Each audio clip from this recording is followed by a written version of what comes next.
Se rendre à la salle du Nord-Est, c'est vivre le cinéma autrement, avec son deuxième festival du film social et ouvrier et ses 4 films à l'affiche, ses débats et ses rencontres. Le site renoue aussi avec son histoire, un lieu de spectacle créé en 1906 par la mine du Grand Est. Cinéma, bals et concerts, un lieu de vie et de rassemblement pour les ouvriers, jusqu'à sa fermeture en 1984. Chaque fois qu'il y avait une manifestation, c'était comble, hein.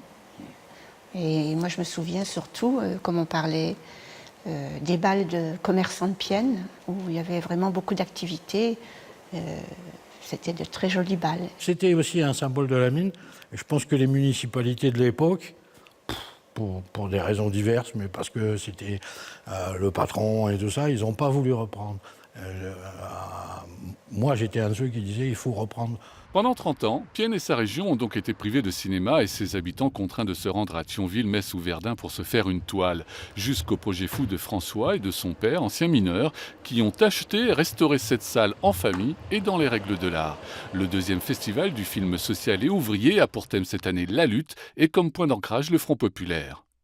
L'idée du Front populaire, c'était de dire il faut tenir vos promesses aux personnes qui avaient le pouvoir.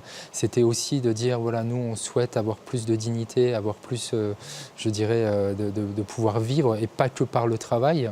Le journaliste écrivain Denis Robert, réalisateur avec sa fille du film Cavana, sera présent vendredi soir pour débattre avec le public.